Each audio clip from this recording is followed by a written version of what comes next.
All right, guys, let's check out a Longines VHP GMT watch. Now, I've already done a video on one of these in the past. Silver, white dial colored one. This one has like a carbon fiber dial on it. So I have to say big thanks to two buddies of mine. I played interception on this thing. Wet Watches, who sent this in, was actually sending it to my good friend Tennessee Mike, and I was able to check it out en route. So before we get started on a few things, Wet Watches, who also owns the Air King, said that he had Air King vibes from this thing. And now that I hold it next to it, I understand what he's saying. The curvature on the case essentially gives it some Air King vibes. But other than that, not a whole lot of similarities. But if you want to, think that way, you can definitely get this thing very cheap, but it's going to be a little more difficult to get because Longines discontinued them.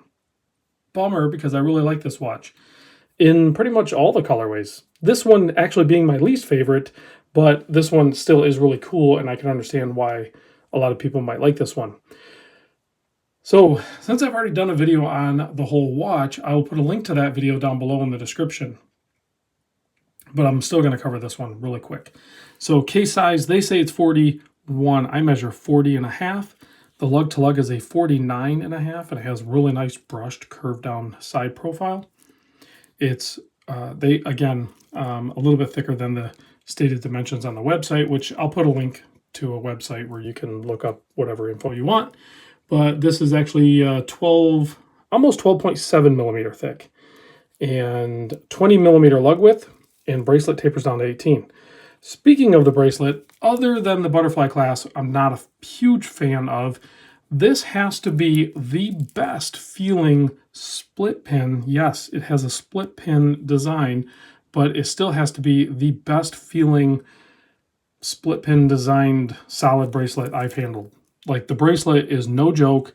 I do wish it was a fold over clasp with some micro adjust. So I don't know if anyone has any experience of trying to retrofit over a clasp, but if that's a possibility, I would have to add one of these. I'm borderline already thinking about adding one now that they're discontinued, just to have it and figure it out, because it's an amazing watch. I absolutely love it.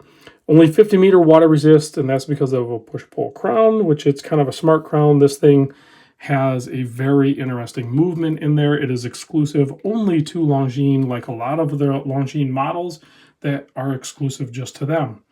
As we talk about that, we can zoom in a little bit. You can get a closer look at the dial and the overall appearance and finish of the watch.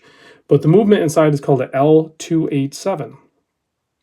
There's no jewels in it, but it is an amazing quartz movement that is accurate to plus minus 5 seconds per year in its perpetual calendar, meaning that every month, whether it has 30 or 31 days, you don't have to adjust it, like most traditional watches. It will just do it for you. So you do have to do some setup procedures, and there's an app. And as you can see, well, you don't know this, but this is not the correct time. So this is already on a West Coast time.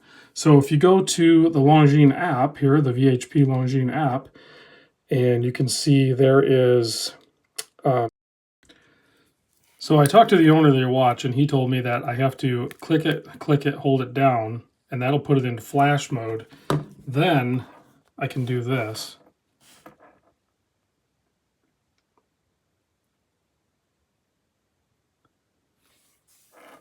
And it should have taken it.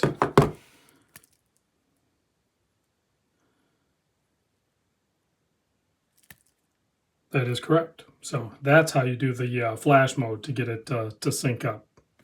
Thanks, Wet Watches. My home time. So I would select my home time, and then you just hold this like so, and it finds it.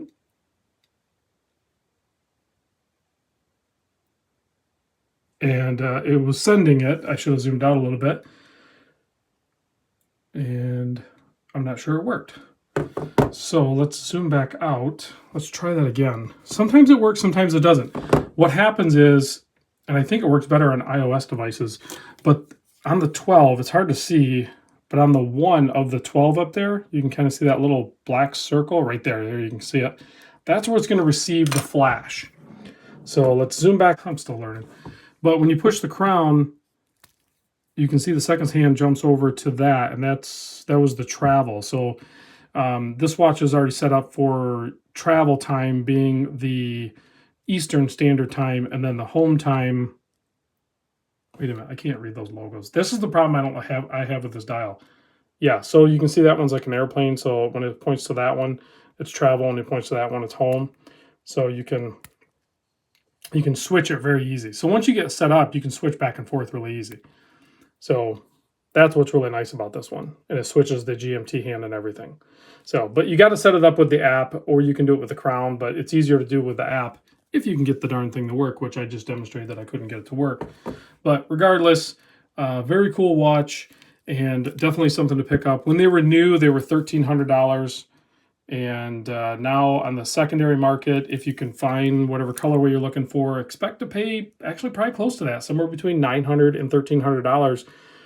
Definitely now that maybe the demand is going to be up on them. And like legit, typically that has worked for me in the past. I'm not sure why it didn't work for me there, but you can change, whatever you need to change here. You can change very easily, and then you okay it, and then you set it. So it typically works. So anyway, I don't know why I didn't this time. Sometimes if you have one, if you have any tips or tricks, chime in down below. I try to keep it real, guys. I just record this stuff and try to post it as I can. But there's the loom on that thing. Very good loom as well. Thanks for watching, and I'll catch you on the next video.